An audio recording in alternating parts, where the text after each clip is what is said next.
ఓం నమ శివాయ. అందరికీ నమస్కారం అండి. ఈరోజు ఈ వీడియో ద్వారా ధనుసు రాశి వారి యొక్క జాతక ఫలితాల గురించి తెలుసుకుందాం. వీరి యొక్క జీవితానికి సంబంధించినటువంటి ప్రధానమైనటువంటి అంశాలు ఏమిటి, అదేవిధంగా ఆగస్టు 26వ తేదీ బుధవారం రోజున మీ జీవితంలో సాధారణంగా వచ్చి వెళ్ళిపోయేటువంటి రోజులైతే కావండి. అయితే మొదటి దశలో ఇది అంతా కూడాను ముఖ్యంగా ఒక విషయం అయితే మీకైతే అర్థమవుతుంది. ఇంతకాలం మీరు ఒక వ్యక్తి గురించి అనుకున్నటువంటి మాట ఒకటి, ఆ వ్యక్తి మనసులో ఉన్నటువంటి అసలు ఆలోచన మరొకటి అనేసి మీకు ఒక చిన్న సంకేతం ముందుగానే వస్తుందన్నమాట. ఇది అంతా కూడా మొదట మీకు ఒక పెద్ద సంఘటనలాగా కనిపించినా కానీ ఆ యొక్క చిన్న సంకేతం వెనుక ఉన్నటువంటి అర్థాన్ని అయితే మీరు పట్టుకున్న తర్వాత గతంలో జరిగినటువంటి కొన్ని విషయాలను మీరైతే కొత్తగా చూసేటువంటి పరిస్థితి కూడా మీకైతే ఎదురవుతుందన్నమాట. అప్పుడు ఆయన ఈ విధంగా ఎందుకు మాట్లాడారు, ఆ రోజు ఎందుకు ఈ విధంగా ప్రవర్తించారు, నాకు చెప్పకుండా అనేటువంటి విషయం మీ ముందు దాచారు అనేటువంటి ప్రశ్నలు కూడా ఒకదాని తర్వాత ఒకటి సమాధానాలుగా కదలడం అయితే మీకైతే మొదలు కాబోతుంది. అసలు దీనంతటికీ కలిగినటువంటి కారణం ఏంటి, ఇటువంటి పరిస్థితులు ఎందుకు ఎదురు కాబోతున్నాయి అనేటువంటి వివరాలన్నీ కూడా పూర్తిగా ఈ వీడియో ద్వారా తెలుసుకుందాం. ప్రతి ఒక్కరి జీవితంలో ఎన్నెన్నో సమస్యలు, ఎన్నెన్నో ఇబ్బందులు, ఇటువంటి సమస్యలతో బాధపడుతూ ఎక్కడెక్కడ జ్యోతిష్యం చెప్పించుకొని నిరాశ చెందినటువంటి వ్యక్తులు అయితే చాలా మంది ఉండుంటారు కదండి.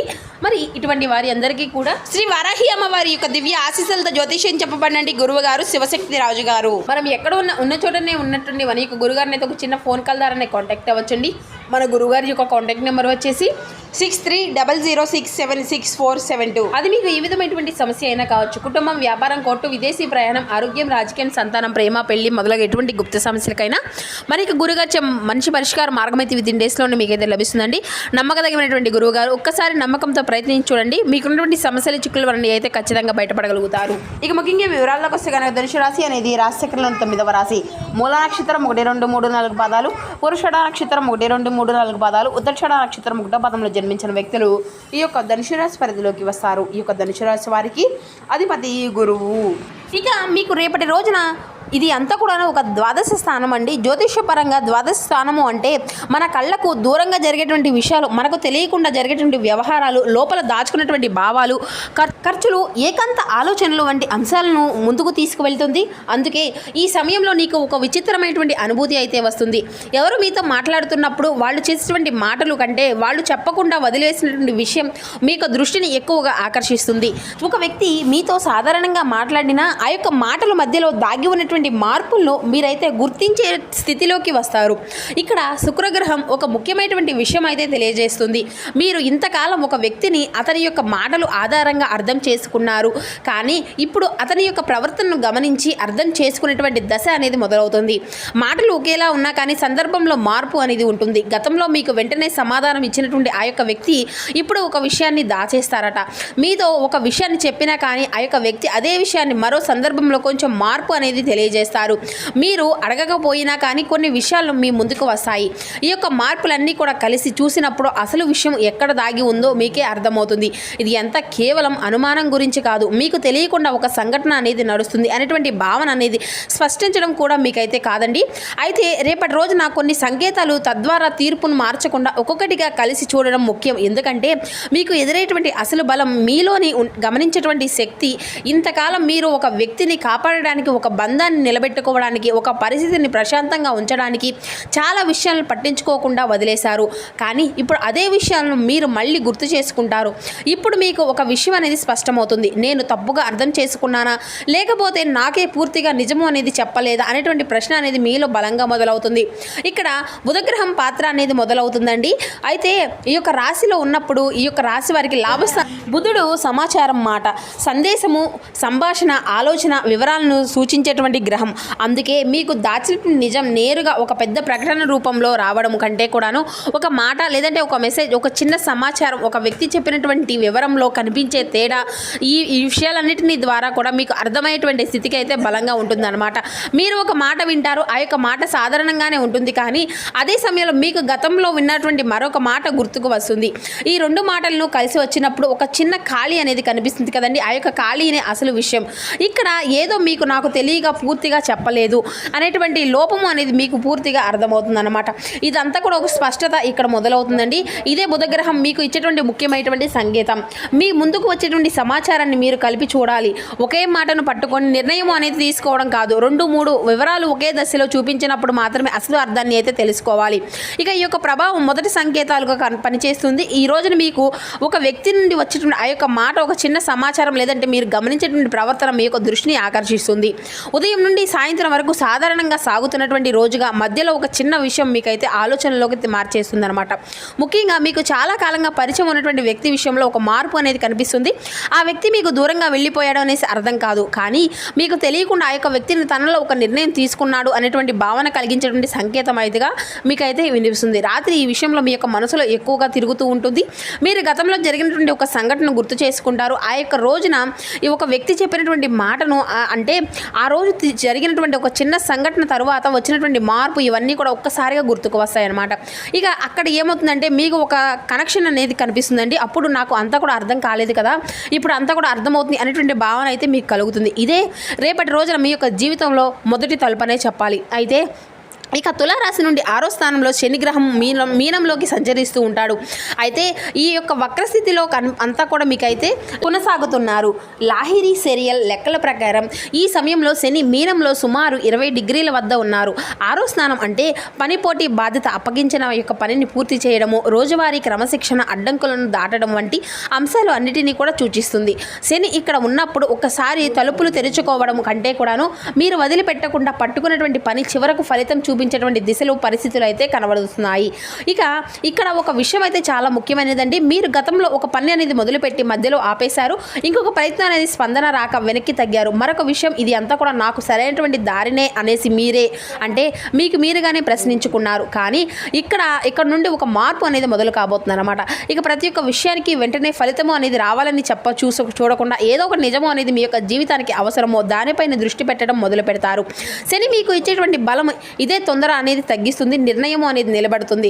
మొదట మార్పు మీ యొక్క పని విధానంలో కనిపిస్తుంది. చాలా రోజులుగా పెండింగ్లో ఉన్న పని మీ ముందుకు తీసుకువస్తుంది అనమాట. ఇది ఎప్పుడో పూర్తి చేయాలి అనేసి పక్కన పెట్టినటువంటి విషయం మళ్ళీ మీ చేతికి వస్తుంది. మొదటి అంతా కూడా భారంగా అనిపిస్తుంది. ఎందుకంటే ఆ యొక్క పనిని పూర్తి చేయడానికి మళ్ళీ సమయము అనేది పెట్టాలి, కొన్ని విషయాలను సరి చేసుకోవాలి, కొన్ని ఒప్పుకోవాలి. కానీ అదే పని మీకు కొత్త దారిని అయితే తీసుకువస్తుంది అనమాట. మీరు వదిలేసినటువంటి చోట మీకు మరోసారి అవకాశం ఎందుకు వచ్చింది అనేటువంటి విషయం కూడా అర్థమవుతుంది. శని వక్రస్థితిలో ఉన్నప్పుడు గతంలో పూర్తి కాని విషయాలను మళ్ళీ మీ ముందుకు రావడము, అదే జ్యోతిష్య భావన ఇక్కడ అంతా కూడా బలంగా ఉంటుంది. కానీ ఈసారి పరిస్థితి అంతా కూడా పాతిదానిలా ఉండదండి. గతంలో మీరు ఎందుకు అంటే ఎవరు చేశారు, ఎవరు చూశారు, ఇప్పుడు మనం చర్య అనేది తీసుకోవాలి, గతంలో ఎప్పుడు జరిగింది అనేసి అంతా కూడా అడుగుతూ ఉంటారు. ఇక ఇప్పుడైతే నేను ఏం చేయాలి అనేటువంటి దిశలో ఆలోచన అనేది మారుతుంది. ఇక మీకు ఒక విషయం అనేది చెప్పాలి. చాలాసార్లు మనం ఆ యొక్క అవకాశాలను కోల్పోయాము అనేసి అనుకుంటూ ఉంటారు. కానీ కొన్ని అవకాశాలు మనం సిద్ధంగా లేనప్పుడు కూడా మన దగ్గరకు వచ్చినా ఉపయోగపడవు కదా. శని ఇచ్చేటువంటి పాఠము అదే. ఆలస్యం అనేది అంటే ఆలస్యం కంటే ముగింపు అనేది కాదండి. ఆలస్యం తద్వారా మీరు ఎంత బలంగా నిలబడగలుగుతారు అనేటువంటి అసలు పరీక్ష. ఇప్పుడు మీ యొక్క పరిస్థితిలో అదే జరుగుతుందన్నమాట. ఒకప్పుడు మీరు వదిలేసినటువంటి పని అనేది ప్రయత్నము లేదంటే లక్ష్యం మళ్ళీ మీ దృష్టిలోకి వస్తుంది. కానీ దాన్ని అయితే మీరు ఈసారి ఒక పిల్లల ఆటలా తీసుకోరు. ఇది అంతా కూడా పూర్తి చేయాలి అనేటువంటి గట్టి నిర్ణయం మీలో ఉంటుందన్నమాట. ఇక ఈ విషయంలో మరింత ముఖ్యమైనటువంటి రోజు అండి. ఈ రోజున ఆ యొక్క బాధ్యత అనేది పెరుగుతుంది. ఒక పని మీపై పూర్తిగా పడుతుందన్నమాట. ఎవరో చేయవలసినటువంటి పని మీ దగ్గరకు రావడము, మీరు తీసుకున్నటువంటి బాధ్యతను మధ్యలో వదలకుండా పూర్తి చేయాల్సినటువంటి పరిస్థితి రావడము, లేదంటే మీకు ఒక కెరియర్లో ఒక నిర్ణయాన్ని ఇంకా ఆలస్యం చేయలేనటువంటి స్థితి రావడం కూడా జరగవచ్చు. ఇక ఇక్కడ శని అయితే మీకు భయాన్ని ఇవ్వడం కాదండి, మీలో ఉన్నటువంటి సామర్థ్యాన్ని బయటకు తీసుకురావడానికి ఒత్తిడి అనేది పెంచుతుంది. మీరు ఉద్యోగం చేస్తున్నా, వ్యాపారం చేస్తున్నా, స్వయం ఉపాధిలో ఉన్నా కానీ ఒక విషయం మాత్రం అయితే స్పష్టంగా ఉంటుంది. ఇంకా కొంతకాలం చూద్దాము అనేటువంటి పద్ధతి పని చేయదు అనమాట. ఒక నిర్ణయం అనేది తీసుకోవాలి, అది అంతా కూడా పూర్తి చేయాలి. పాత పెండింగ్ను అంతా కూడా ముగిసివేయాలి. ఒక కొత్త పద్ధతిని మొదలు పెట్టాలి. మీరు ఎప్పటి నుండో వాయిదా వేసినటువంటి పని అంతా కూడా మీ ముందుకు వచ్చినప్పుడు దాన్ని మళ్ళీ వాయిదా వేయకుండా పూర్తి చేయాలి అనేటువంటి పట్టుదల అయితే మీకైతే పెరుగుతుందని చెప్పాలి. ఎందుకంటే ఇది అంతా కూడా ఇక్కడ శని మరొక పరీక్ష అనేది మీకు మొదలవబోతుంది. మీతో పోటీ పడుతున్నటువంటి వాళ్ళని చూసి మీ యొక్క వేగాన్ని నిర్ణయించుకోండి. ఎవరో మీ ముందుకు వెళ్తున్నారు, ఎవరో ఎక్కువ సంపాదిస్తున్నారు, ఎవరో కొత్త పనిని మొదలు పెడుతున్నారు అనేసి చూసి మీ యొక్క దారిని అయితే మార్చుకోకండి. ఇక ఇప్పుడు అవసరమైనటువంటిది అంతా కూడా పోలిక కాదు, స్థిరత్వం. మీ యొక్క పని మీకు ఫలితం ఇవ్వడానికి ఎంత సమయం అనేది పట్టుతుందో కంటే కూడాను మీరు దాన్ని ఎంత నిజాయితీగా కొనసాగిస్తున్నారు అనేదే ముఖ్యం. ఒకప్పుడు మీకు నేను ఇంత కష్టపడుతున్నా కానీ ఎందుకు ఫలితం అనేది రావడం లేదు అనేటువంటి బాధ ఉండేది కదా. ఇప్పుడు అదే ప్రశ్నకు సమాధానం మీ యొక్క చర్యల్లో కనిపిస్తుంది. ఏ పని మధ్యలో ఆగిపోయిందో, ఏ పని మీరు పూర్తి చేయలేదు, ఎక్కడ మీరు క్రమంగా కోల్పోతున్నారు, ఏ నిర్ణయాన్ని మీరు పదే పదే వాయిదా వేశారు, ఇటువంటి ప్రశ్నలన్నిటికీ కూడా సమాధానం వెతికితే మీ ముందు అడ్డంకికి బయట వ్యక్తితో లేదనేసి ఆ యొక్క పాత పద్ధతిలో ఉంటుంది అనేసి మీకైతే పూర్తిగా అర్థమవుతుంది. ఇదే శనిగ్రహ ప్రభావంలో వచ్చినటువంటి ఒక పెద్ద మార్పు. మనం బయట పరిస్థితిని మార్చాలి అని చూసాం కదా, శని మాత్రం ముందుగానే మన యొక్క పద్ధతిని మార్చేశాడు. ఉదయం లేచిన సమయం నుండి పూర్తిగా చేసేటువంటి విధానం వరకు, డబ్బు నిర్వహణ నుండి సమయం అంతా కూడా ఉపయోగించే విధానం వరకు కూడా మీరు చాలా విషయాల్లో క్రమం అనేది తీసుకోవాల్సినటువంటి పరిస్థితులు అయితే చాలా కనిపిస్తున్నాయండి. ఇక రేపటి రోజున తీసుకున్నటువంటి ఒక క్రమశిక్షణ నిర్ణయం తర్వాత నెలల్లో పెద్ద ఫలితాలు పునాది వేస్తుందన్నమాట. ఇక వీరు రేపటి రోజున ప్రయాణంలో చివరి దశకు వచ్చేసాం అనేటువంటి జీవితంలో జాతిన ఒక విషయం గురించి అయితే మొదటిగా సంకేతం అయితే మీకు కనిపిస్తుంది. ఆ యొక్క నిజం అనేది మీలో ఒక గట్టి నిర్ణయాన్ని తీసుకువస్తుంది. ఇప్పుడు ఆ యొక్క నిర్ణయం తర్వాత మీ యొక్క జీవితంలో ఏ మార్పు అనేది మొదలవుతుంది, ఎందుకు ఈ మొత్తం ఫలితాలు కూడా కీలకమైనటువంటి రోజుగా నిలుస్తుంది, మీరు ఇంతకాలం ఎదురు చూసినటువంటి ఫలితం ఏ దిశలో కదులుతుంది అనేటువంటి విషయాన్ని కూడా మీరైతే ఇప్పుడు మనం తెలుసుకుందామండి. ఇక గురుగ్రహం ప్రస్తుతం కర్కాటకంలో సంచరిస్తున్నప్పుడు లాహిరి అయినాంశం ప్రకారం గురుడు కర్కాటకంలో సుమారు 17°35 వద్ద ఆశ్లేషం నక్షత్రంలో ఉన్నాడు. అయితే రేపటి రోజున గురుడు కర్కాటకంలో సుమారు 17°57 వద్ద కొనసాగుతున్నప్పుడు ఈ యొక్క రాశి వారికి కర్కాటకం 10వ స్థానం అంటే వ్యక్తి జీవితంలో సాధించినటువంటి స్థానం, బయట ప్రపంచంలో కనిపించేటువంటి ఫలితం, బాధ్యత ద్వారా వచ్చేటువంటి గుర్తింపు వంటి విషయాలను సూచిస్తుంది అనమాట. అదే సమయంలో గురుడి యొక్క ప్రత్యేక దృష్టిలు ఈ యొక్క రాశి వారికి 2వ స్థానాలపై, వృచ్చికంపై 4వ స్థానాలపై, ఎక్కువగా మకరంపై 6వ స్థానంపై, మీనంపై పడుతున్నప్పుడు అందులో 2వ స్థానం ధనము, కుటుంబ సంపద, పొదుపు, మద్దతుల ద్వారా వచ్చేటువంటి విలువ, చేతుల నుండి వనరులతో సంబంధము అనేది కలిగి ఉంటుంది. కాబట్టి మనం ముఖ్యంగా డబ్బు నిలబడేటువంటి విధానము, ఆర్థిక నిర్ణయం, భవిష్యత్తులో భద్రత అనేటువంటి కోణాలపై గురుగ్రహాన్ని అయితే చదువుతూ ఉన్నాం.